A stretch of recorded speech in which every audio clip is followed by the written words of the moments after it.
मित्रों, एक बार फिर से आप सभी का स्वागत है हमारे इस चैनल में। आज के इस वीडियो में हम सभी लोग टीजीटी और पीजीटी चित्रकला की तैयारी के लिए प्रैक्टिस सेट हल करेंगे और इस प्रैक्टिस सेट में 125 प्रश्न आपको मिलेंगे जो कि आपके एग्जाम के लिए लाभदायक हो सकते हैं। तो चलिए आज के इस प्रैक्टिस सेट को हल करते हैं। अगर आपको ये प्रैक्टिस सेट अच्छा लगेगा तो प्रैक्टिस सेट को वीडियो को लाइक ज़रूर कीजिएगा और चैनल पर अगर नए हो तो चैनल को सब्सक्राइब कर लीजिए। तो सबसे पहला प्रश्न देखते हैं, प्रश्न नंबर 1। कला किस भाषा का शब्द है? बताइए, कला किस भाषा का शब्द है? तो यहाँ पे सही विकल्प जो होगा ऑप्शन सी होगा, संस्कृत। अगला प्रश्न है प्रश्न नंबर 2। वेदों की रचना किस भाषा में हुई है? वेदों की रचना किस भाषा में हुई है? तो यहाँ पे सही विकल्प होगा ऑप्शन सी, संस्कृत। अगला प्रश्न है, कला शब्द की अनुकृत है, यह कथन किसका है? बताइए, जो कथन दिया गया है कला शब्द की अनुकृत है, ये कथन किसका है? रविन्द्रनाथ टैगोर का है कि क्रोचे का है, प्लेटो का है या हेगल महोदय का है? यहाँ पे सही विकल्प होगा ऑप्शन सी, प्लेटो। ये कथन किसका है? प्लेटो का है। अगला प्रश्न देखते हैं, प्रश्न नंबर 4। ललित कला कितने प्रकार की होती है? ललित कला कितने प्रकार की होती है? सही जवाब होगा ऑप्शन डी, 5 प्रकार की। अगला प्रश्न देखते हैं, प्रश्न नंबर 6।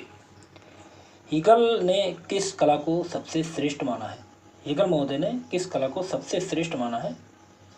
सही जवाब होगा यहाँ पे ऑप्शन बी, काव्य कला को हेगल महोदय ने सबसे श्रेष्ठ माना है।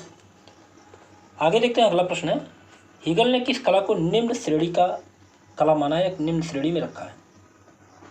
सही जवाब होगा ऑप्शन सी, स्थापत्य कला को हेगल महोदय ने सबसे निम्न श्रेणी में रखा गया है। अगला प्रश्न देखते हैं, कला का यथार्थवादी प्रयोग सर्वप्रथम किसने किया था? तो कला का सबसे यथार्थवादी प्रयोग सबसे पहले करने वाले थे भरत मुनि। ऑप्शन ए यहाँ पे सही होगा। चलिए अगला प्रश्न देखते हैं, भारतीय चित्रकला की उत्पत्ति हुई है? तो भारतीय चित्रकला की उत्पत्ति हुई है शिलाचित्रों से। ऑप्शन डी यहाँ पे सही होगा। अगला प्रश्न है, चित्र बने होते हैं। सही जवाब होगा यहाँ पे ऑप्शन सी, कपड़े और चमड़े पे। अगला देखते हैं, भारतीय चित्रकला की विशेषता क्या है? बताइए, भारतीय चित्रकला की विशेषता क्या है? तो भारतीय चित्रकला की विशेषता है आदर्शवादिता। ऑप्शन डी यहाँ पे सही होगा। अगला प्रश्न है, षष्टांग के सिद्धांत किस ग्रंथ से हैं? सही जवाब यहाँ पे होगा ऑप्शन ए, कामसूत्र से। अगला प्रश्न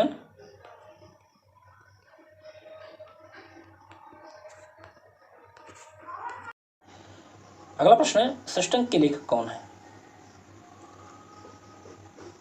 सही जवाब होगा ऑप्शन सी, पंडित यशोधर। अगला प्रश्न देखते हैं, प्रश्न नंबर 12। भारतीय शिल्प में षष्टांग पुस्तक के लेखक कौन है? भारतीय शिल्प के षष्टांग पुस्तक के लेखक कौन है? सही जवाब होगा ऑप्शन ए, अविंद्रनाथ ठाकुर। अगला प्रश्न है, philosophy of the fine art ग्रंथ के लेखक कौन है? तो फिलॉसफी ऑफ फाइन आर्ट ग्रंथ के लेखक है हेगल महोदय। ऑप्शन सी सही होगा। अगला प्रश्न है, चित्रसूत्र का प्रथम अंग्रेजी अनुवाद किसने किया? चित्रसूत्र जो ग्रंथ है उसका पहली बार अंग्रेजी में अनुवाद किसने किया? सही जवाब होगा यहाँ पे option C, doctor Stella Cambridge. तो चित्रसूत्र का प्रथम अंग्रेजी में अनुवाद किया था डॉक्टर स्टेला कैम्ब्रिज ने। अगला प्रश्न देखते हैं, प्रश्न नंबर 16। विष्णु धर्मोत्तर पुराण के लेखक कौन है? विष्णु धर्मोत्तर पुराण के लेखक कौन है? सही जवाब यहाँ पे होगा ऑप्शन बी, मार्कंडेय मुनि। चलिए अगला प्रश्न देखते हैं। अगला प्रश्न है, चित्रसूत्र किस ग्रंथ का अंग है?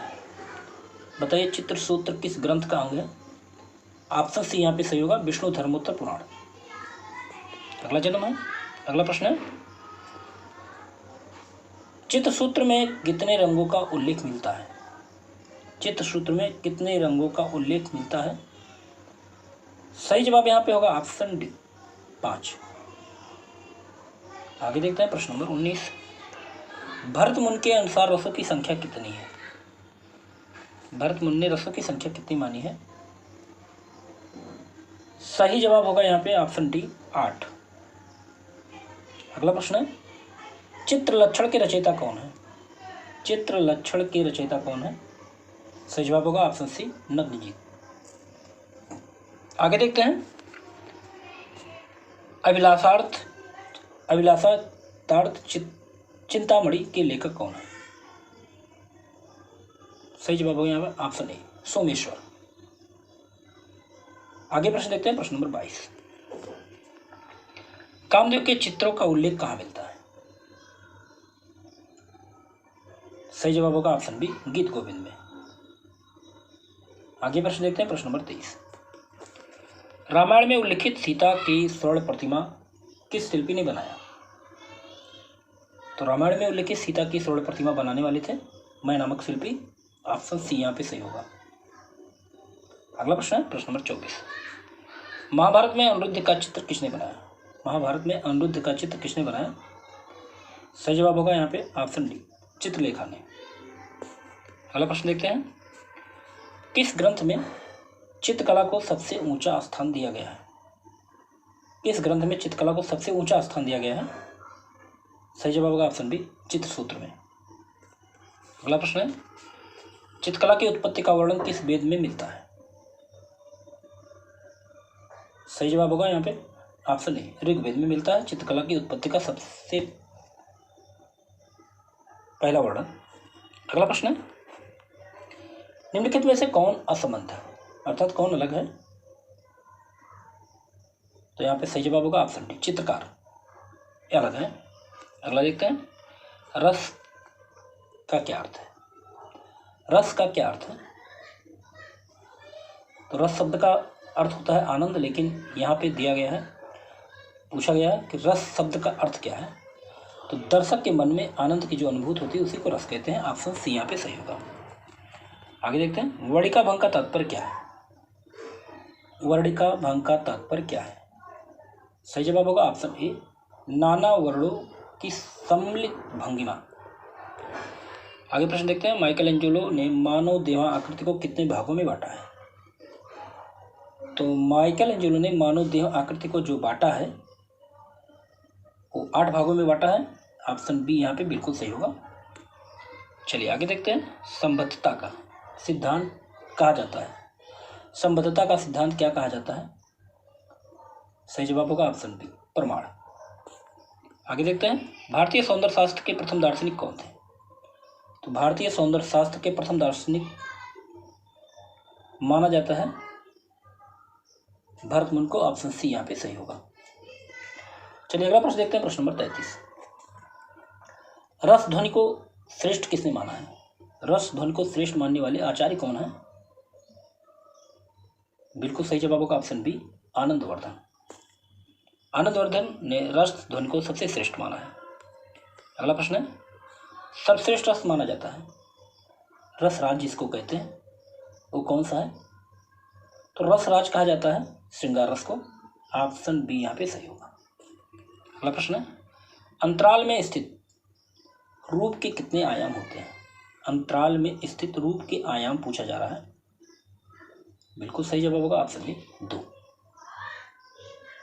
अगला प्रश्न है, चित्र का प्राण क्या होता है? चित्र का प्राण सही जवाब होगा ऑप्शन डी रंग। अगला प्रश्न है, सहजानुभूत का सिद्धांत क्या है? सहजानुभूत का सिद्धांत किसने दिया है? तो बिल्कुल सही जवाब होगा ऑप्शन बी क्रोचे महोदय ने। अगला प्रश्न है, अलंकारवाद का प्रतिपादन किसने किया? अलंकारवाद का प्रतिपादन करने वाले कौन है? ऑप्शन बी सही होगा आचार्य भामह। अगला प्रश्न है, रेखा कितने आयामी होते हैं? ऑप्शन बी सही होगा 2। अगला प्रश्न है, रौद्र रस का रंग क्या है? रौद्र रस का रंग क्या है? तो लाल रंग जो होता है रौद्र रस का प्रतीक होता है। ऑप्शन सी यहाँ पे जितने लोगों ने दिया बिल्कुल सही जवाब है। अगला प्रश्न है प्रश्न नंबर 42। भारतीय अलंकरण की प्राचीन विशेषता क्या है? तो भारतीय अलंकरण की प्राचीन विशेषता पूछा गया है, तो यहाँ पे सही जवाब होगा ऑप्शन सी लय। भारतीय अलंकरण की जो प्राचीन विशेषता होती है वो लय कहलाती है। अगला प्रश्न है, कत्थई रंग किससे बनता है? तो लाल और हरा मिला के कत्थई रंग बनाया जाता है, ऑप्शन सी यहाँ पे सही होगा। आगे प्रश्न है, प्रश्न नंबर 45, प्रजनन एवं विकास किस रंग का प्रतीक है? प्रजनन एवं विकास जो है वो हरे रंग का प्रतीक माना जाता है, ऑप्शन ए यहाँ पे सही होगा। आगे प्रश्न देखते हैं, एक रंग से बने चित्र को क्या कहते हैं? एक रंग से जो बनाया गया चित्र होता है उसको क्या कहा जाता है? सही जवाब होगा यहाँ पे ऑप्शन बी मोनोक्रोम। एक रंग से बने चित्र को मोनोक्रोम कहा जाता है, ऑप्शन बी सही होगा। अगला देखते हैं, स्वर्णिम विभाजन का सिद्धांत किसने दिया? स्वर्णिम विभाजन का सिद्धांत किसने दिया? बिल्कुल सही जवाब होगा यूनानियों के द्वारा स्वर्णिम विभाजन का सिद्धांत दिया गया, ऑप्शन सी यहाँ पे बिल्कुल सही होगा। अगला प्रश्न है, प्रभाविता के सिद्धांत का प्रयोग किस गुफा में सफलतापूर्वक किया गया है? सही जवाब होगा यहाँ पे ऑप्शन सी अजंता की गुफा में प्रभाविता के सिद्धांत का प्रयोग किया गया है। अगला प्रश्न देखते हैं, मूर्ति कितने आयामी होते हैं? मूर्ति कितने आयामी होते हैं? ऑप्शन ए सही होगा 3। अगला प्रश्न है, परिप्रेक्ष्य शब्द किस मूल्य का है? परिप्रेक्ष्य शब्द किस मूल्य का है? ऑप्शन सी सही होगा लैटिन। चलिए अगला प्रश्न देखते हैं, प्रश्न नंबर 49, सबसे अधिक ठंडा रंग कौन सा है? बताइए, सबसे अधिक इन चारों रंगों में ठंडा रंग कौन सा है? बिल्कुल सही जवाब होगा ऑप्शन डी हरा। अगला प्रश्न देखते हैं, प्रश्न नंबर 50, रंग की शुद्धता का परिचायक होता है? तो रंग की शुद्धता का जो परिचायक होता है वो सघनता कहलाता है, ऑप्शन सी यहाँ पे सही होगा। अगला प्रश्न है, एक पूर्ण चित्र में कितने ग्राउंड होते हैं? एक पूर्ण चित्र में कितने ग्राउंड होते हैं? बी बिल्कुल सही होगा, ऑप्शन 2। अगला प्रश्न है, लावण्य को मोती की तरलता के समान किसने बताया? तो लावण्य को मोती की तरलता के समान बताने वाले हैं, यहाँ ऑप्शन देख लीजिएगा थोड़ा सा इस प्रश्न का। ये प्रश्न आप एक बार चेक कर लीजिएगा। चलिए आगे प्रश्न देखते हैं, अविंद्रनाथ टैगोर ने किस माध्यम में अपने चित्र बनाए हैं? अविंद्रनाथ टैगोर ने जो चित्र बनाए हैं वो जल रंग में बनाए हैं, ऑप्शन सी यहाँ पे सही होगा।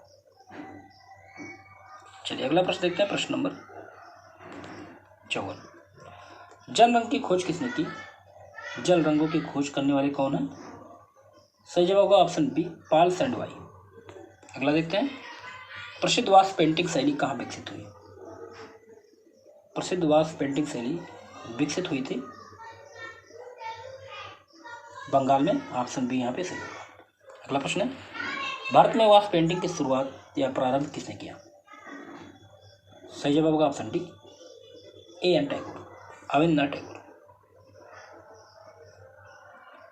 अगला प्रश्न है, रैपिड स्केच किसे कहते हैं? सही जवाब होगा ऑप्शन बी फास्ट स्केच को रैपिड स्केच कहा जाता है। अगला प्रश्न है, आंधी स्पॉट पर चित्रण कार्य के लिए माध्यम क्या है? सही जवाब होगा यहाँ पे ऑप्शन बी जल रंग।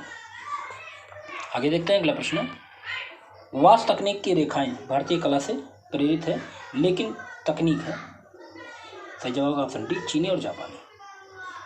आगे प्रश्न देखते हैं, ग्वास रंगों की प्रकृति क्या होती है? तो ग्वास रंगों की प्रकृति अपारदर्शी होती है, ऑप्शन बी यहाँ पे सही होगा। अगला प्रश्न है, इन पेस्टों से चित्रण कार्य प्रारंभ किया गया? सही जवाब होगा ऑप्शन सी जॉन ब्रैडवाय। आगे प्रश्न है, प्रश्न नंबर 62, किसी चित्र में आसपास रेखा से छाया प्रकाश का प्रभाव उत्पन्न किया जाता है, वो क्या कहलाता है? सही जवाब होगा ऑप्शन डी हैचिंग। अगला प्रश्न है, प्रश्न नंबर 63, चेहरा स्क्वेरी तकनीक से चित्र बनाया जाता है? बनाया? चेहरा स्क्वेरी तकनीक से चित्र किसने बनाया? सही जवाब होगा option B, Leonardo da Vinci. अगला प्रश्न है, तैल रंगों को मोम के साथ मिलाकर चित्रण करना क्या कहलाता है? सही जवाब होगा यहाँ पे ऑप्शन डी, एनकास्टिंग। अगला प्रश्न है, खालिस्तान है का आविष्कार आई बंधुओं ने किया? तो यहाँ पे सही जवाब होगा तैल रंग। तैल रंग का आविष्कार आई बंधुओं ने किया, जॉनाइक। अगला प्रश्न है, लैटिन ग्रुप द्वारा चित्रण प्रारंभ हुआ है? लैटिन ग्रुप द्वारा, सही जवाब यहाँ पे होगा ऑप्शन डी, एक्रिलिक रंग में। अगला प्रश्न है, सिगरेट विकसित हुई थी? सही जवाब होगा यहाँ पे ऑप्शन बी, यूरोप में। अगला प्रश्न है, तैल चित्रण का माध्यम कौन सा तेल होता है? तैल चित्रण का माध्यम कौन सा तेल होता है? सही जवाब होगा यहाँ पे ऑप्शन बी, अलसी का तेल। चलिए अगला प्रश्न देखते हैं, प्रश्न नंबर 69। तैल चित्रण विधि से चित्र बनाने में विख्यात भारतीय चित्रकार कौन है?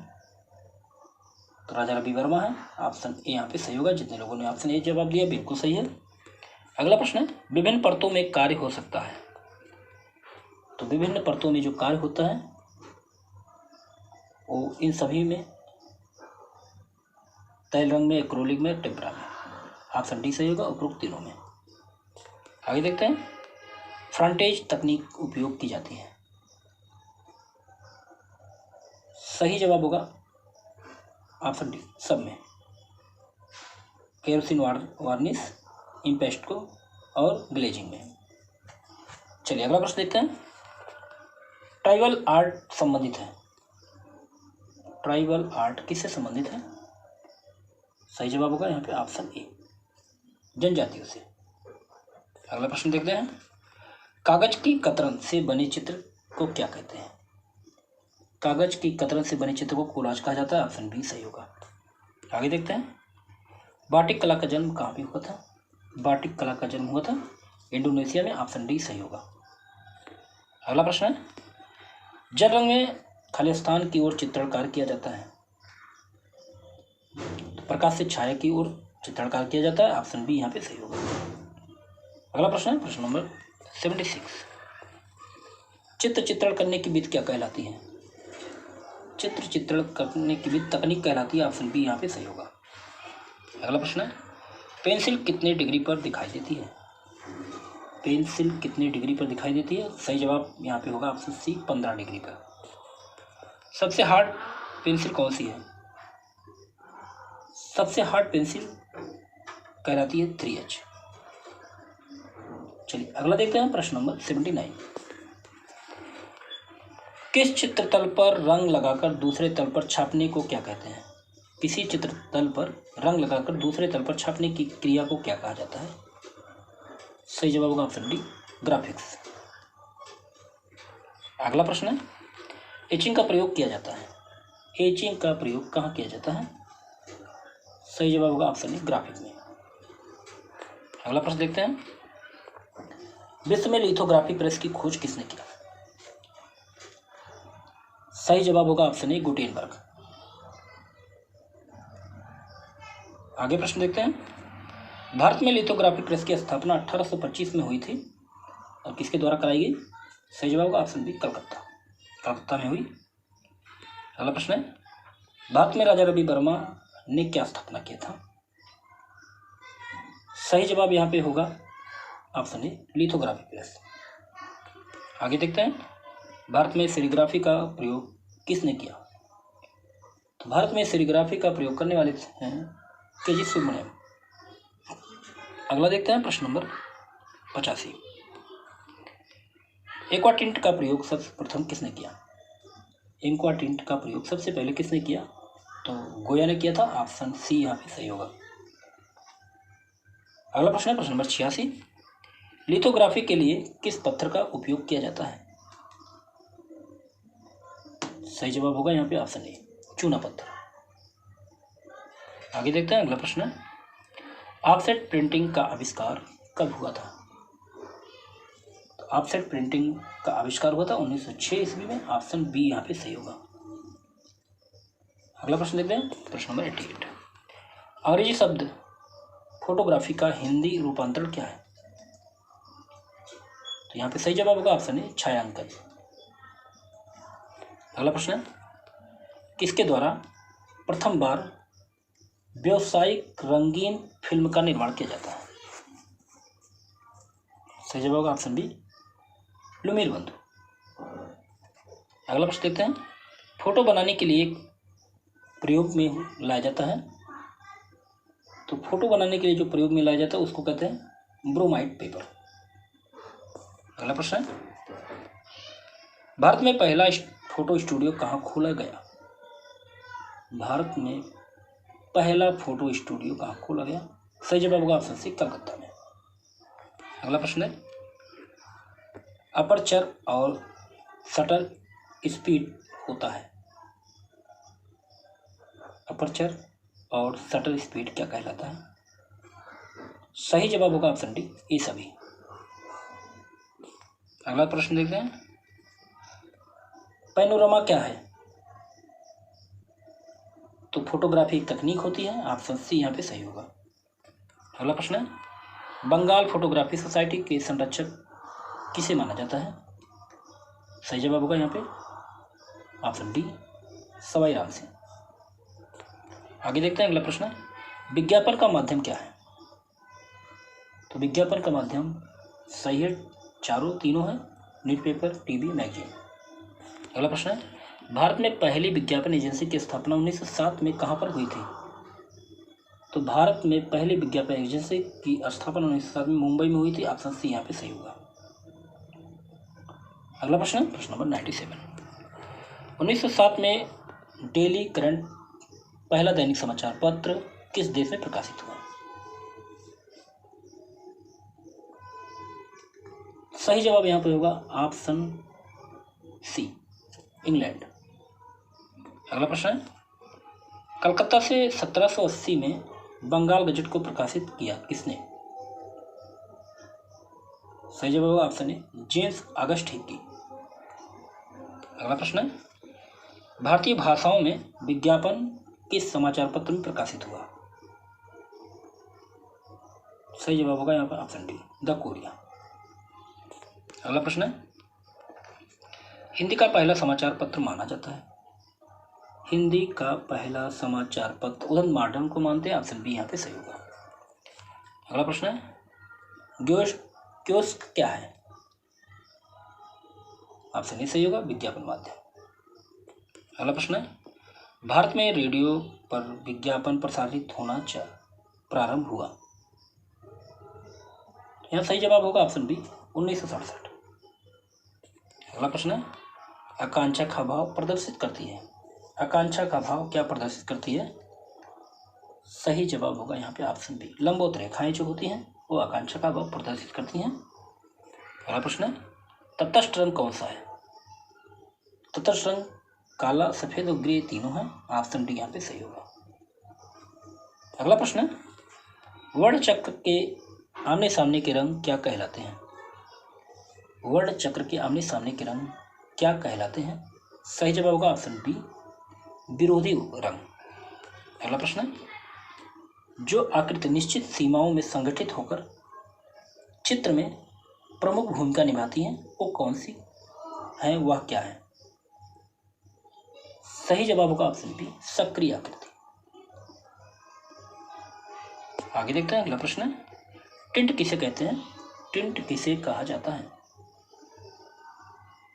सही जवाब होगा ऑप्शन ए हल्की तान को टिंट कहा जाता है। अगला प्रश्न है, प्रश्न नंबर 108। पोत क्या अनुभव कराते हैं? पोत क्या अनुभव कराते हैं? तो स्पर्श ज्ञान को पोत कहा जाता है, अनुभव कराते हैं स्पर्श ज्ञान। अगला प्रश्न है, अंतराल क्या है? अंतराल क्या है?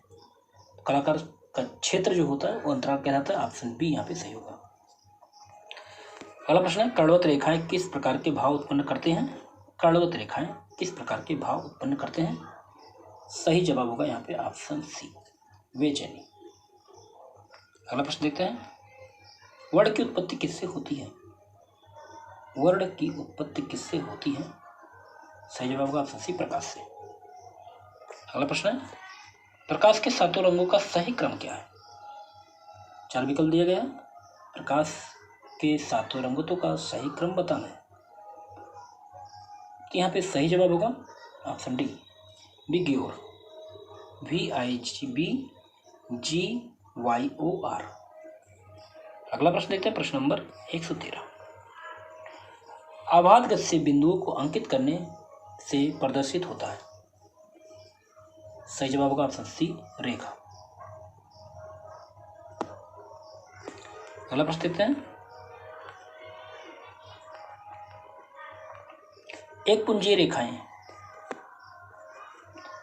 रेखाएं क्या भाव प्रदर्शित करती हैं? एक पुंजीय रेखाएं क्या भाव प्रदर्शित करती हैं? सही जवाब होगा ऑप्शन बी, प्रसार। अगला प्रश्न है, रंगत, मान तथा सघनता। रंगत, मान तथा सघनता क्या है? सही जवाब होगा ऑप्शन बी, रंग के गुण होते हैं।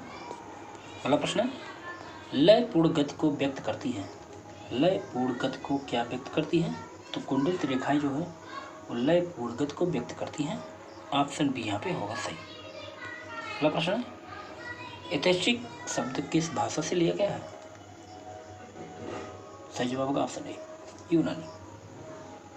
अगला प्रश्न है, प्राचीन समय में कला के लिए किस शब्द का प्रयोग होता है? सही जवाब होगा ऑप्शन ए, शिल्प। अगला प्रश्न है, कला प्रभाव की अभिव्यक्ति है, किसका कथन है? कला प्रभाव की अभिव्यक्ति है, किसका कथन है? तो सही जवाब होगा ऑप्शन ए, क्रोचे का एक कथन है। आगे प्रश्न है, प्रश्न नंबर 120। कारुशिल्प क्या है? कारुशिल्प क्या है? सही जवाब होगा ऑप्शन सी, उपयोगी कलाएं। कारुशिल्प उपयोगी कलाएं कहलाती हैं। अगला देखते हैं, रिपब्लिक नामक पुस्तक के लेखक कौन है? रिपब्लिक नामक पुस्तक के लेखक कौन है? तो प्लेटो है। ऑप्शन बी यहाँ पे सही होगा। अगला प्रश्न सुमेलित कीजिए। कामसूत्र किसने लिखा? काव्यशास्त्र, ऐतिहासिक, रिपब्लिक।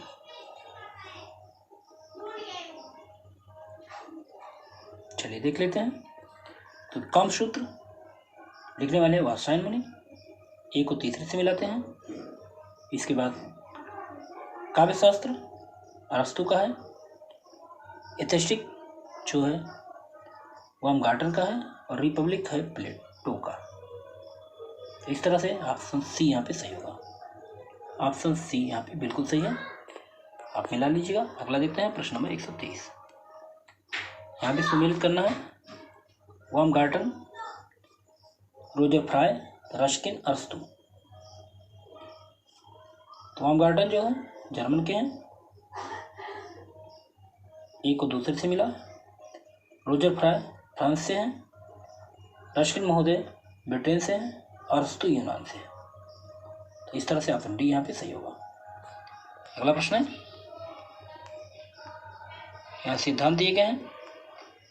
बागेश्वरी शिल्प प्रबंधावली, रस सिद्धांत, चित्रलक्षण, जयमंगला। चित्रलक्षण को मिलाते हैं नग्नजित से।